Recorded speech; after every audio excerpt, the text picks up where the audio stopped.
Assalamu alaikum, урматтуу кыргыз элим, урматтуу кыргызстандыктар. Бүгүнкү күндө интернет булактарында бир чоң көйгөйлүү маселе жаралды. Эки жаат болуп талаш тартыш. Деги эле бүгүнкү динибиз тууралуу сөз кылгым келип турат. Бүгүн биздин салтыбызга одоно бир көзүбүзгө бир копол көрүнгөн хиджаб тууралуу. Хиджаб десем туура эмес түшүнүп калышыңыздар мүмкүн. Мына бетин жапкан аялдар тууралуу. Биздин эзелтен кыргыз энелерибиз деги эле кыргыз аял заты бетин жапкан эмес. Туура бүгүнкү заманга чейин дагы биз ислам дининде намазыбызды окуп, Аллах Тааладан келген фарздарыбызды аткарып жүргөн элбиз. Кыргыз айымдары бетин жаппастан жөн гана оромолун ороп, туура моюндарын жаап, кызылашка чейин узун көйнөктөрүн кийген.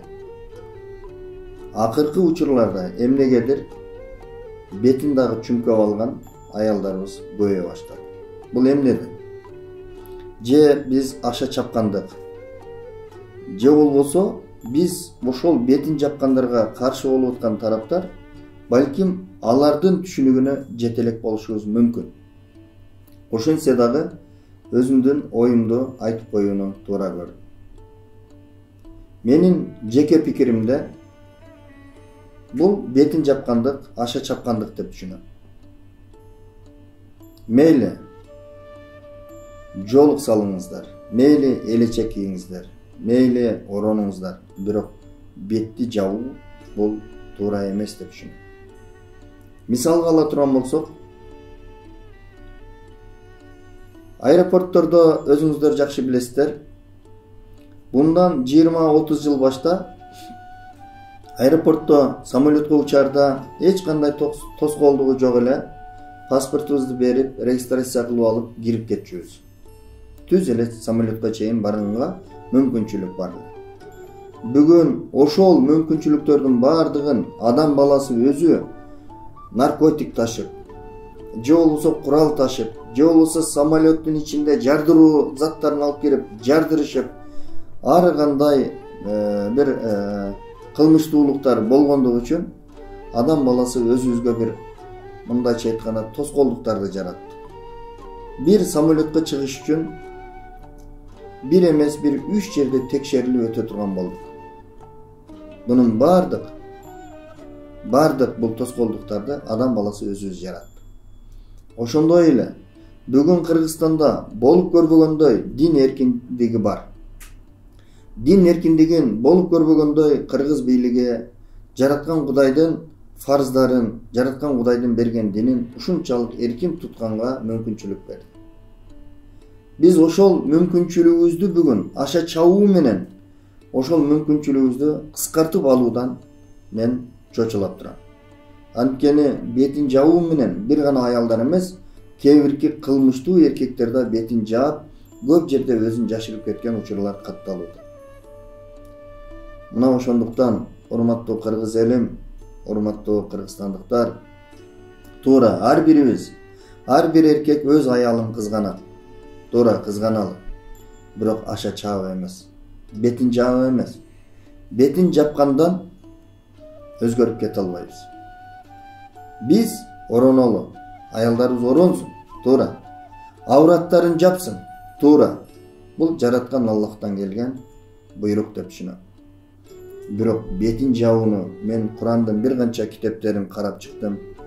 Бетти жабуу боюнча сөз таппадым.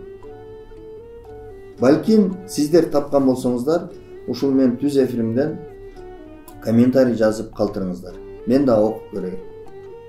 Мен жеке пикиримде аял заты бетин жаап алышты жактырбайм. Бирок оронуп татынакай болуп жүрүшүн каалайм. Урматтуу мекендештер, балким сиздер мени жаман көрүшүңүздөр мүмкүн. Балким тилдешиңиздер мүмкүн. Бирок калыстык үчүн айтып коюшум керек. Биздин өзүбүздүн улуу салтыбыз бар. Biz ошол салтыбыз менен жашаганды өнөкөт кылганбыз. Бүгүн ошол салтыбызга эмнегедир капталдан кирип келген башка бир улуттардын салтын аралаштыра баштадык. Бул туура эмес. Бир эле салт десем көпчүлүк түшүнөт. Араб салттарын же болбосо деги эле диний салттарды деп. Жок. Биз бүгүн Европа салттарындагы, орустардын салттарын, деги эле дүйнөдө кандай улуттар болсо, ошолорду туурап жашаганды аябай бир кызыктуу көрө баштадык. Биз кыргыздар үчүн, биздин кыргызстандыктар үчүн өзүбүздүн түптөп келген салтыбыздан улуу салт жок. Мына ошол салт менен жашашыңыздарды каалайм. Кыргызда чындык ачуу болот дейт. Бетти жаппай, этекти жап деген сөз бар. Ошондуктан, урматтуу мекендештер, биз бетибизди жаппастан, этегибизди жапкан айымдарды тарбиялашыбыз керек. Мына ошону мен суранып кетем. Эң негизгиси, элибизге ынтымакчылык, биримдик каалайм, мамлекетибизге тынччылык каалайм. Биз дин эркиндигинде жашаган мамлекетпиз. Дин эркиндиги десе аша чаап, бирибиз бетибизди жаап, эркектерибиз болсо афгандын шапкаларын кийип, же болсо Пакистандын көйнөктөрүн кийип динди көргөзбөйбүз. Биз көргөзө алабыз. Ата бабаларыбыз кийип келген кийимдер менен.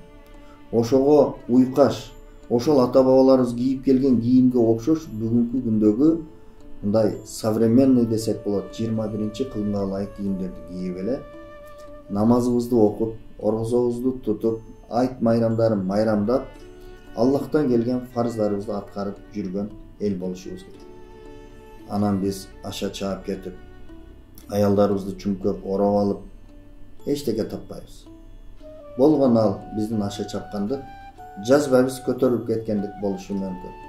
Ошондуктан мен суранам, урматтуу жигиттер, аша чаппаңыздар. Туура, дават менен бир канча адамдар ийге келди, бир канча адамдар динге келди, бир канча адамдар арагын таштады, бир канча адамдар оңолду. Ошол эле учурда, ошо даватчы бир туугандарыма айтам, китеп да окуңуздар. Бир эле угуп эмес, окуп дагы үйрөнүңүздөр. Кыргыз тарыхын окуңуздар, араб тарыхын окуңуздар, дүйнөлүк тарыхтарды окуңуздар.